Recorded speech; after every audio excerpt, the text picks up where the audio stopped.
Welcome to Independent Thinkers on Digital, a series which seeks to gain insight into some of the most important matters in the world of digital technology through some incisive dialogue with some of the world's leading independent thinkers. I'm William Webb, the CTO at Access Partnership, and my guest today is Ed Vaisey, who I think will be well known to many of you. Ed is a member of the House of Lords, where he sits on the Communications and Digital Committee. He was a member of Parliament from 2005 till 2019, and was the UK's longest-serving Minister for Culture, working for the UK Prime Minister David Cameron from 2010 to 2016. In his role there as Minister, he was responsible for a wide range of things, but a few that are particularly relevant to the discussion we're going to have is that he was responsible there for the rollout of the successful rural broadband programme to more than 4 million homes, the introduction of 4G, and tax credits for a range of digital industries, including film, television, animation, and video games, which has had a real impact on helping make the creative industries the fastest growing part of the UK economy. So today we're going to talk about political intervention in telecommunications. And it's come up in a number of the previous podcasts that I've been recording and we've put out, with a number of the commentators kind of saying, well, actually, some of the reasons that some things potentially are going wrong in the world of mobile and fixed communications could be due to excessive political intervention. Not necessarily in the UK. Quite often, the US was cited as an example of why this might be occurring. But it does seem to me, Ed, that we're in a world where politicians are intervening more than they used to in telecoms matters. And for example, like a site in the UK at the moment, the Shared Rural Network Initiative, which is a good intervention in my book, but also things like the Open RAN promotion, where government is putting a lot of heft and money behind trying to push Open RAN technology. And in the last few years, significant promotion of 5G with a goal of making the UK one of the world's leading 5G countries. And also intervention in areas like security. I think that's possibly more relevant. And even at the European level, we're seeing this recent call from mobile operators for what's sometimes called an over-the-top tax, the concept that the broadband companies, the Googles and the Metas and the Apples and others that generate a lot of the content should be paying something towards the cost of the underlying networks. And the European Commission seems very keen on that and potentially looking perhaps to intervene in that space. So do you think I'm right? Do you think we are seeing more intervention, or do you think that's just how it always looks? Well, you've packed a lot of examples in there, William, and to a certain extent it's horses for courses. So first of all, let's kind of try and unpack all of that and start from first principles. Obviously, the telecoms network in the UK, BT, was originally a nationalised industry, but it was privatised in the mid-1980s. And the mobile operators are all private operators. So by and large, I think the UK and other jurisdictions and their taxpayers benefit from the fact that we have private operators who are prepared to make very large-scale investments in what is, particularly obviously in the digital age, absolutely essential infrastructure. And just to roll out my first cliche, we saw during COVID how important mobile and fixed broadband communication was in keeping the country going during lockdown. And I always used to say, particularly to MPs who used to complain to me a lot about the lack of coverage, it's an extraordinarily good position for governments to be in, where mobile operators in particular are paying you for spectrum, billions of pounds into your coffers, and other operators in the UK, it's BT, Openreach competing against Virgin Media, and some of the other alt networks are rolling out fibre broadband effectively at their own cost. But in referring to spectrum, I perhaps opened the door to how you can view government intervention. So spectrum is an obvious example. You referred earlier to my work on 4G, and I ran the 4G auction via Ofcom, our media telecoms regulator. Government owns the spectrum. It can sell it off and license it to individual operators. So that's the first intervention, which is pretty unavoidable. Secondly, operators all require, the biggest obstacle, funnily enough, to effective rollout can be government, more specifically local government, because fibre operators and mobile operators require planning permission for their sites. So that is something that keeps them on their toes. The third element is where kind of government intervention is a discretionary intervention, and you referred to the rural services network. I'm sorry, there's a phone. Ironically, there's a phone ringing in the background there. So you have the rural network, which is mobile operators working together. And I obviously, as you referred to in the introduction, did the rural broadband network. Now, that is a market intervention by government where you're saying that the return on investment for operators is so low that left to their own devices, they will not intervene and deliver the network that people in rural communities need. Now, it's based on historical precedent. We had the universal service obligation when we simply had a telephone network and one nationalized industry. But it was absolutely essential in the UK that government intervened. And the rural broadband rollout was effective because, in effect, we gave BT Openreach a loan. We provided the money up front. They rolled out the network. And then when they started to get a return above a certain threshold, they started to repay the money to the Treasury. As far as mobile operators are concerned, again, our first iteration was not successful, but the second one has, I think, had some impact.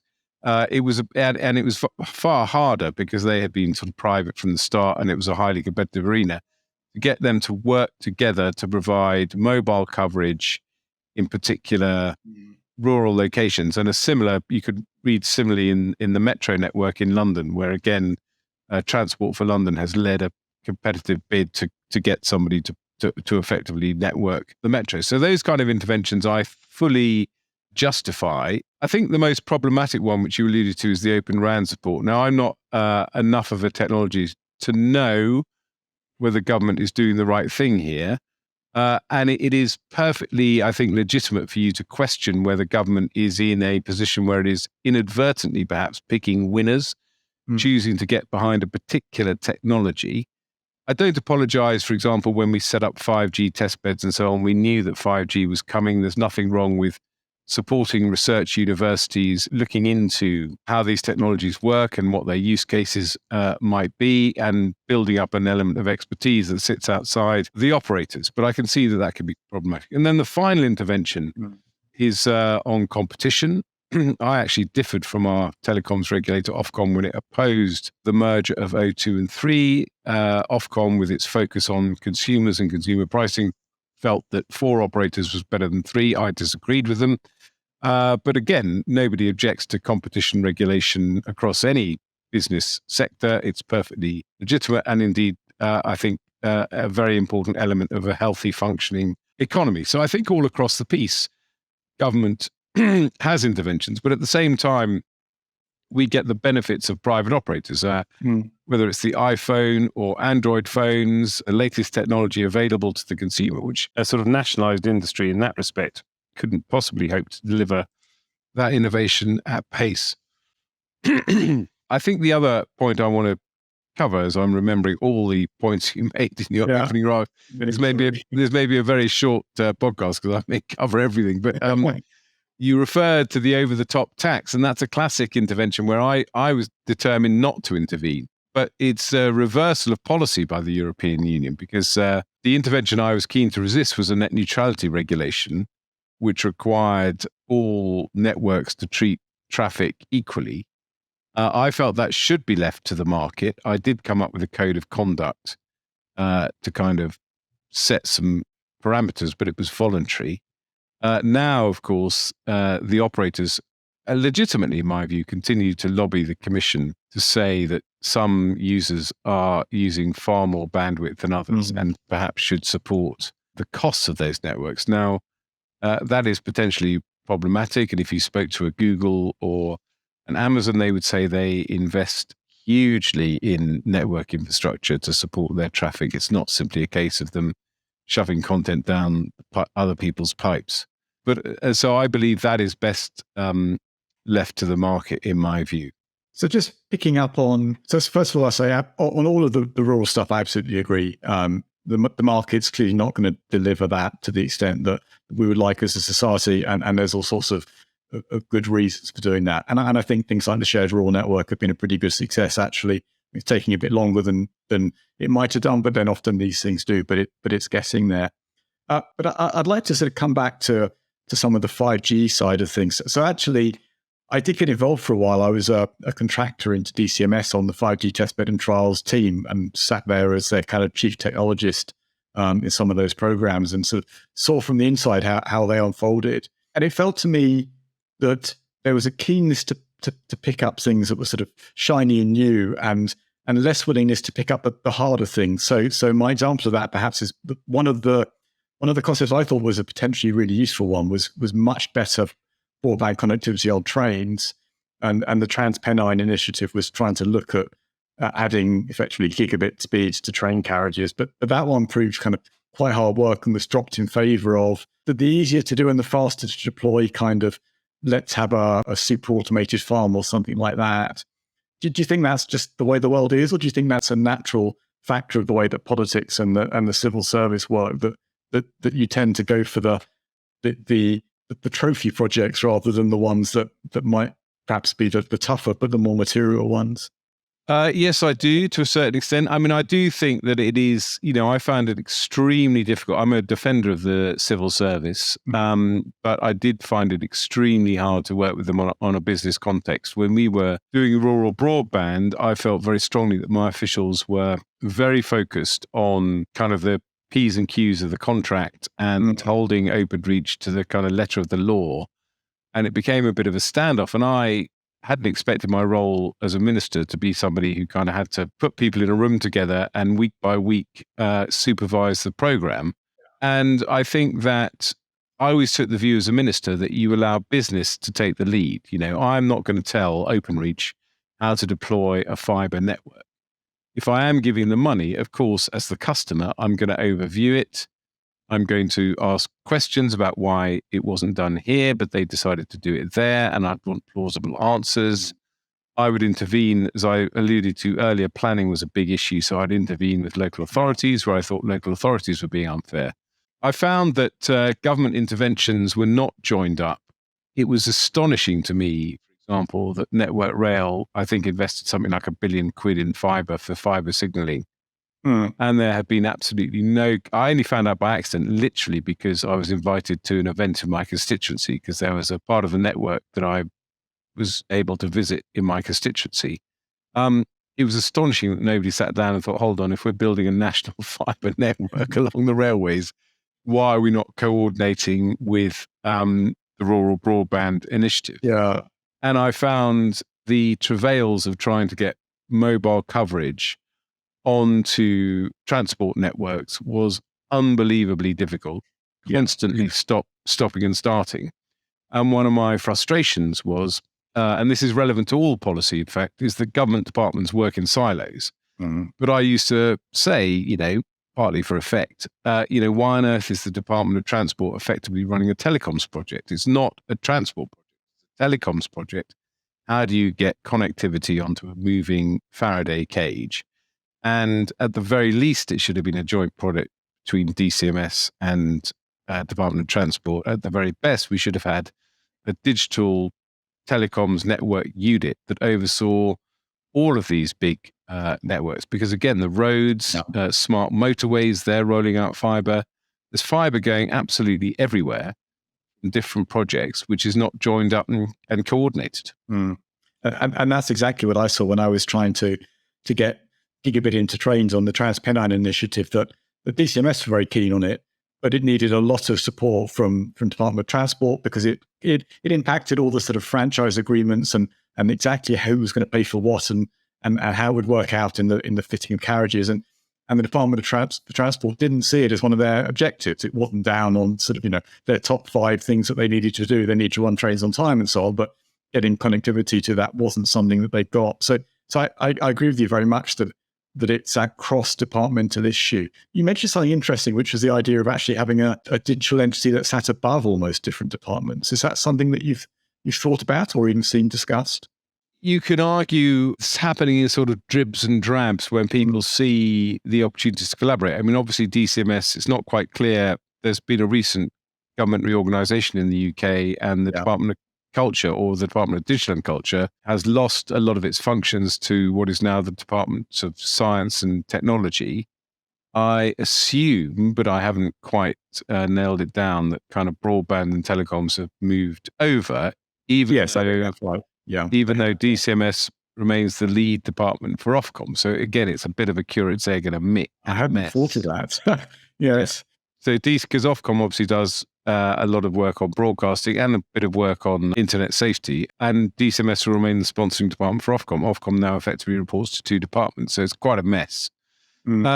Interesting, the regulators have, to a certain extent, got ahead of the game. I think it's the Financial Services Authority, or Financial Conduct Authority rather, Ofcom and the ICO, and I think there's one other, have formed a sort of digital stakeholders group. I can't remember what it's called technically, which has its own chief executive, where again, partly through necessity, because they found it very hard to hire people with the right technical expertise at the kind of salaries they would command, that they've now decided to kind of form a unit where they can hire the right people to work across all their bodies, but also obviously take a first look at regulation and make sure that all of them are on board with the right approach.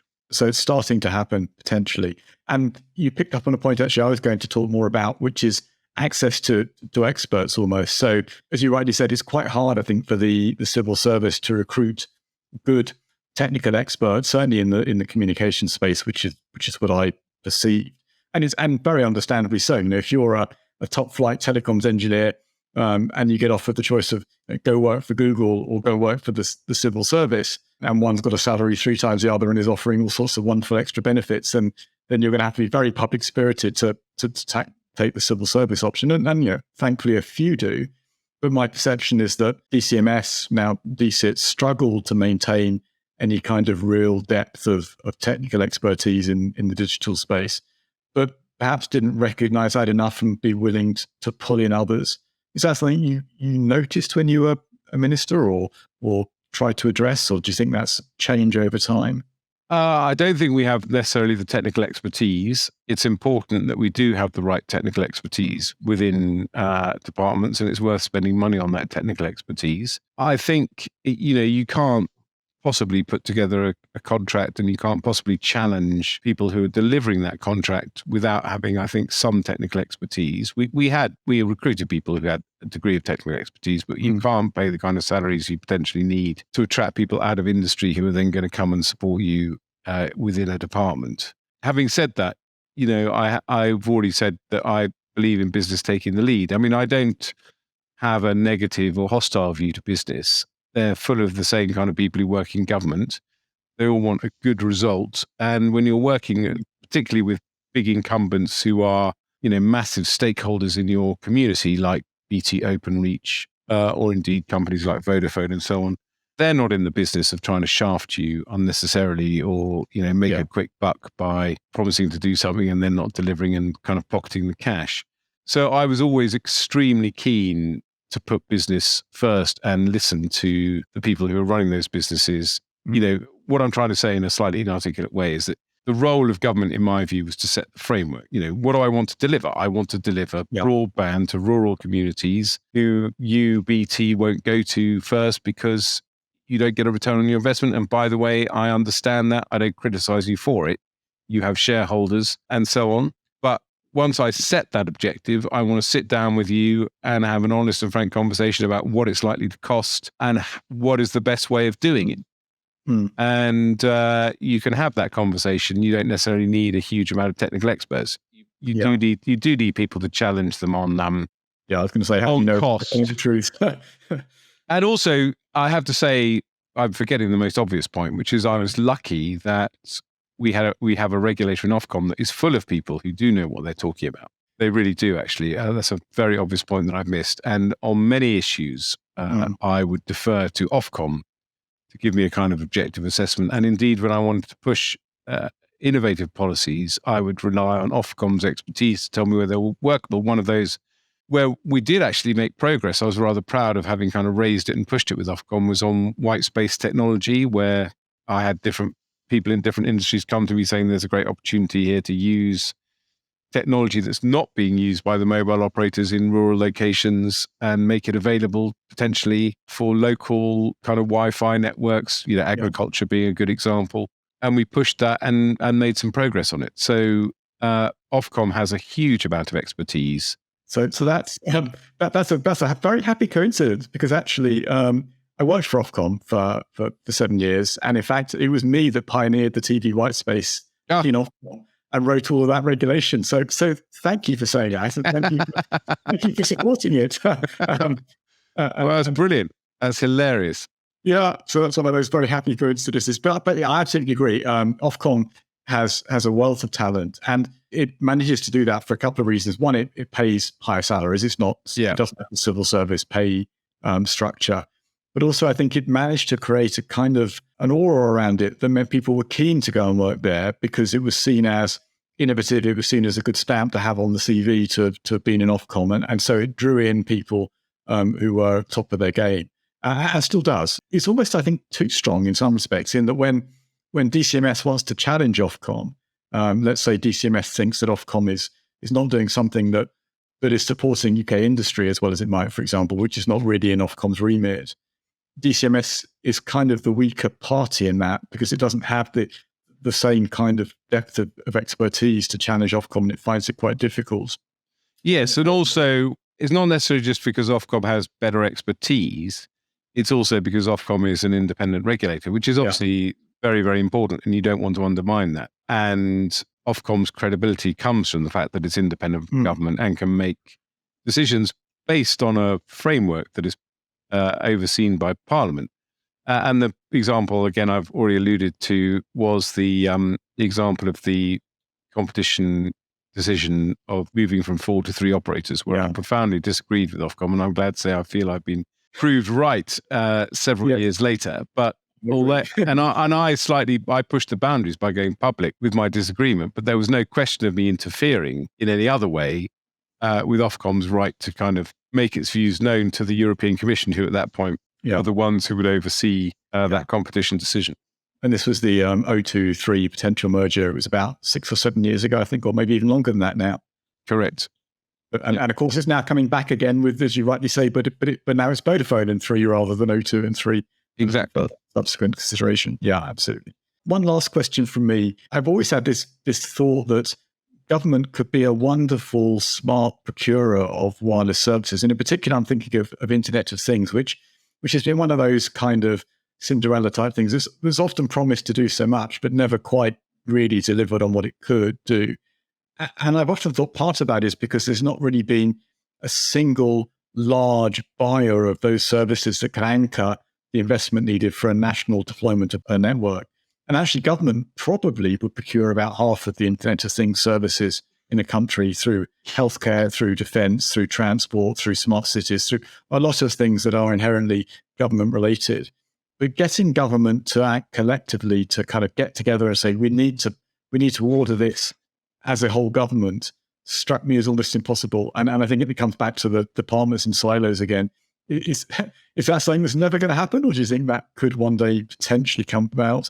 Well, it's an interesting, very interesting question. So if I was sitting behind my desk at DCMS and you came to me with that proposition, I would obviously say, oh, indeed, if I was in the Department of Science, wherever it now resides. Yeah. First of all, I'd obviously ask you to make the case, because my instinct, it's partly because I'm a centre-right politician, is why on earth would government intervene in this market? Yeah. So going back to your kind of opening thesis that perhaps government interferes too much, I can assure you that from my perspective, I was always wanting to hear the case for why government should intervene rather than start from the premise that government should have a seat at the table. So I'd want to know why government would want to do that. And then I think you'd want to look at what are the existing organizations where you could stretch the envelope and give them a new mandate. And so the minute you started outlining your thesis, I thought about Janet, which is the universities network. Yeah, absolutely. Yeah. Which procures indeed the broadband and the Wi-Fi for universities and runs those networks, and also does incredible work in terms of cybersecurity and stopping attacks on universities and university research.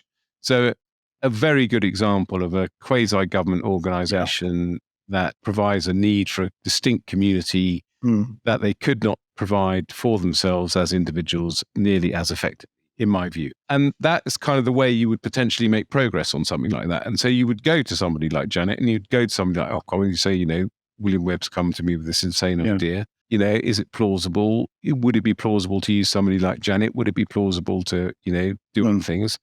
But you're right as well that the obstacle then becomes government departments. And it is the default position of all government departments that if it involves an idea that is not theirs or a remit which is not their sole remit, they tend to be completely and utterly uninterested, or indeed actively hostile. So you constantly, as a minister, are thinking, what is the workaround? Yeah, I can imagine. And not alone to government. I've seen the same behaviours in large companies too. I think it's almost human nature to some degree, but perhaps exacerbated a bit more in government because it's harder to focus around a common goal, unlike a company where the end year profit is something that perhaps unites everyone. Yeah. Yeah. Fascinating. Well, we're coming to the end of our allotted time, Ed. What I think I've been hearing is, yes, there is government intervention. Of course, there's government intervention in something as important as telecoms. And that government intervention, in your view, and I think you've been very persuasive, is generally merited and generally done well. There's always lessons to learn. There's always some things that could be done better.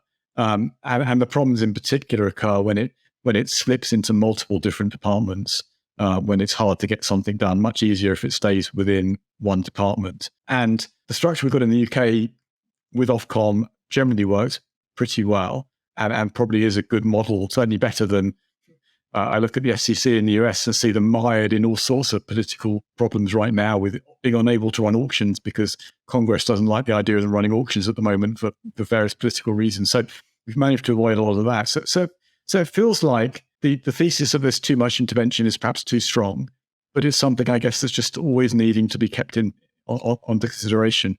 Would that be a fair summary of where we got to, do you think? Yes. My summary of my position and what I think is the right position is government should be wary of intervention. You should always start from, but again, this is dictated partly by my political worldview. You should start from the basis that the market works well and the market should be free to work and deliver, and government should intervene only when there is a clear and fairly unequivocal reason to do so. That's a great note to leave it on. Ed, thank you so much for being with me. I've really enjoyed it. Thank you, William.